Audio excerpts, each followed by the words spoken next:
What's up, YouTube? Welcome back to another video. Today I have a reaction for you today. This is called The Price of Not Choosing Yourself by Alistair. Alistair? Yeah, I think I got that right. So I'm guessing the general premise of this video is just about how if you pertain to, making something your God, for instance, like something like money or women or power, etc. And you spend all your time and focus all your energy chasing that one thing, that you start to lose the core values and principles that you picked up or had along the way. Your character, who you are, who you talk to, friends, family, But without further ado, let's get into this. Now, fear is going to be a player in your life, but you get to decide how much. You can spend your whole life imagining ghosts, worrying about the pathway to the future, but all there will ever be is what's happening here, and the decisions we make in this moment, which are based in either love or fear. So many of us choose our path out of fear disguised as practicality. What we really want seems impossibly out of reach and ridiculous to expect, so we never dare to ask the universe for it. I'm saying I'm the proof that you can ask the universe for it. My father could have been a great comedian, but he didn't believe that that was possible for him. And so he made a conservative choice. Instead, he got a safe job as an accountant. And when I was 12 years old, he was let go from that safe job. And our family had to do whatever we could to survive. I learned many great lessons from my father, not the least of which was that you can... And it comes to show just like people complain about why is there's evil and hardships in the world, and I will say that there's certain things that I wish that just didn't happen. But all things considered, when you take a step back and look at the big picture, you start to realize that everything that everyone, you, me, your parents, everyone who ever lived, ever went through was there to mold and shape you to become something better, not worse, or be worse off than you was before. But it's just so complicated. It's a beautiful. It's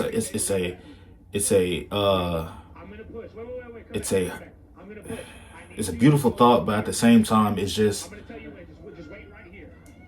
like, why? So it's like a duality. It's like a double-edged sword. Fail at what you don't want, so you might as well take a chance on doing what you love. Don't want. My father, not the least of which was that you can fail at what you don't want, so you might as well take a chance on doing what you love. Okay.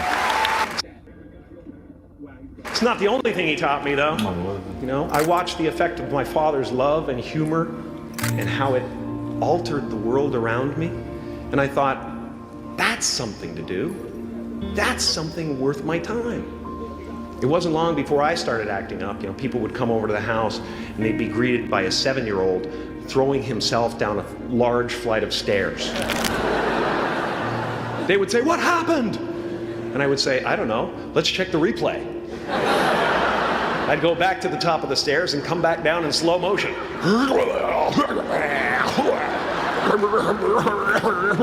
And I know Jim Carrey has been a big part of like everybody's childhood, or at least some part of your life you've seen a movie where he was in and you most than likely enjoyed.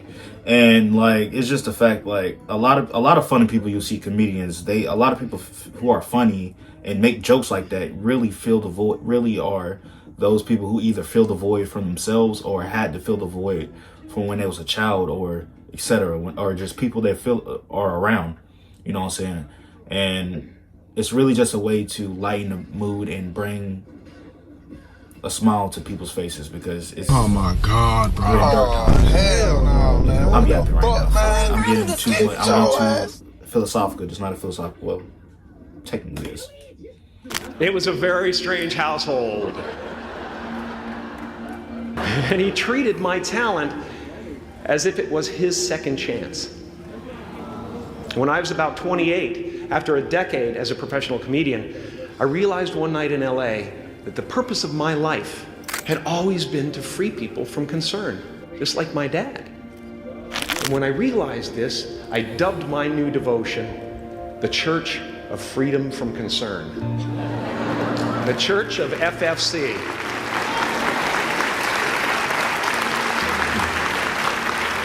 And I dedicated myself to that ministry. What's yours? How will you serve the world? What do they need that your talent can provide? That's all you have to figure out. As someone who's done what you're about to go and do, I can tell you from experience, the effect you have on others is the most valuable currency there is. Because everything you gain in life will rot and fall apart, and all that will be left of you is what was in your heart. My choosing to free people from concern got me to the top of a mountain.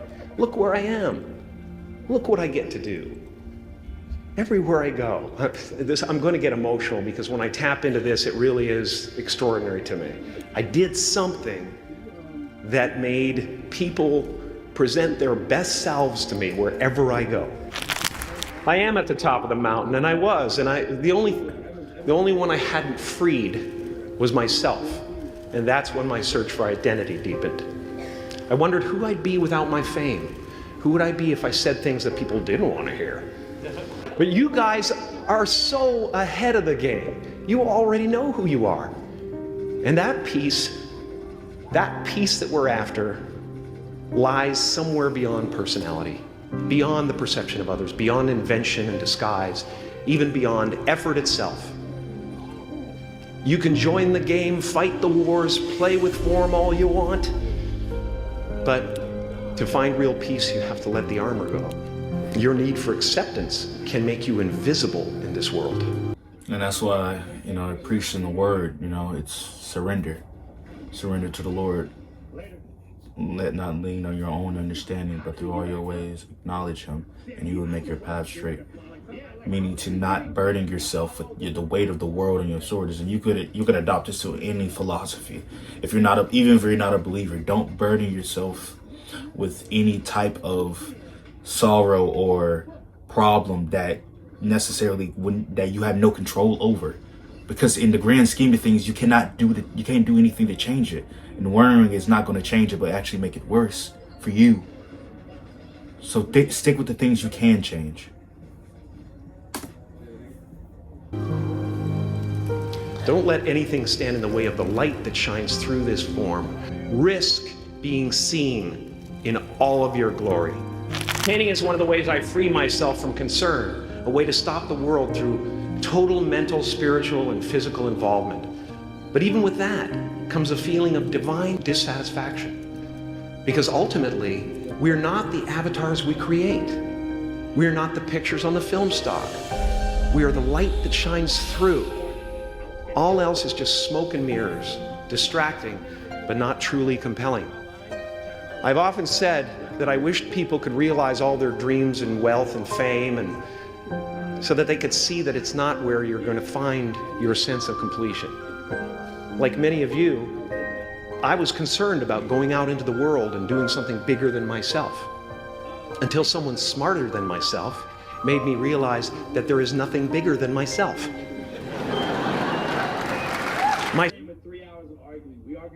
That right there, I'm gonna have to disagree on. I believe, obviously, if you kept with the videos and everything, the theme, you should know what I believe in. You know what I'm saying? There's always something bigger to yourself. Because you yourself cannot give yourself innate meaning, necessarily. Hold on, add. My soul is not contained within the limits of my body. My body is contained within the limitlessness of my soul. One unified field of nothing, philosophy, though. dancing I love it. For no particular reason, except maybe to comfort and entertain itself.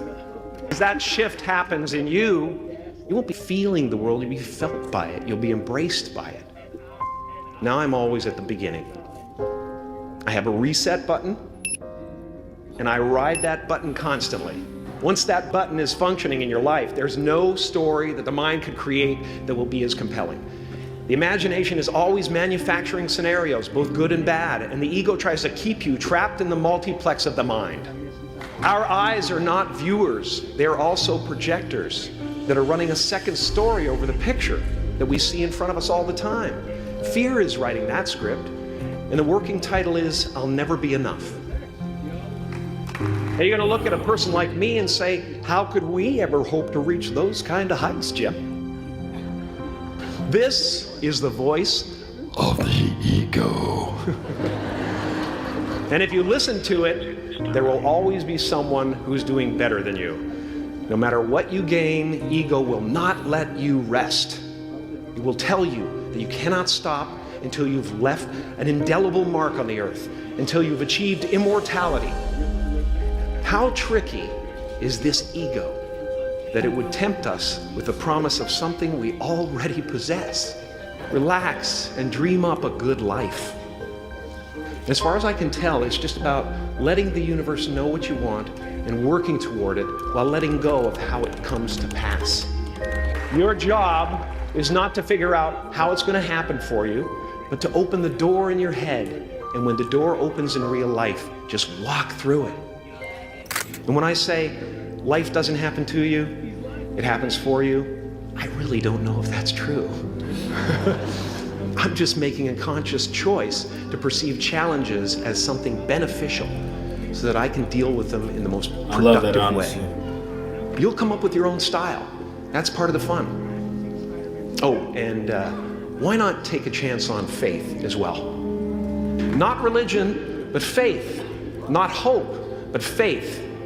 I don't believe in hope. Hope is a beggar. Hope walks through the fire and faith leaps over it.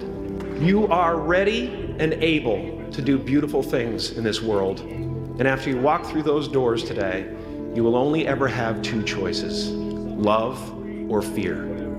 Choose love, and don't ever let fear turn you against your playful heart. Thank you so much. Wow. That just gives so rise to so many things, bro. Like, oh Lord. That just gives the rise to like so many things. To like the fact now, that fear life itself is going to be a player in your life, and that we're just trapped in this endless void and endless loop of just constant struggle, and we're going to loop in this type of struggle and desperation for truth and for purpose. And like he said, we fear and struggle for something that we already obtained. Love, purpose, knowing that you are looked after, no matter who forsakes you, no matter who calls you out your name, family or foe. And like you said, take a chance on faith. Not religion, faith, relationship. Because as I believe, that's the true relationship with God and with people, with unity. That's how we create peace, forgiveness, self-control. But yo, this is a dope video. I've really enjoyed this. Don't even subscribe. Thank you for tuning in. Make sure you hit the subscribe button, turn on post notifications so you not miss another video.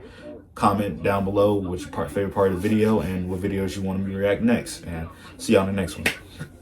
I've been busy, you know that. You know you're just saying that. Are you going to get that?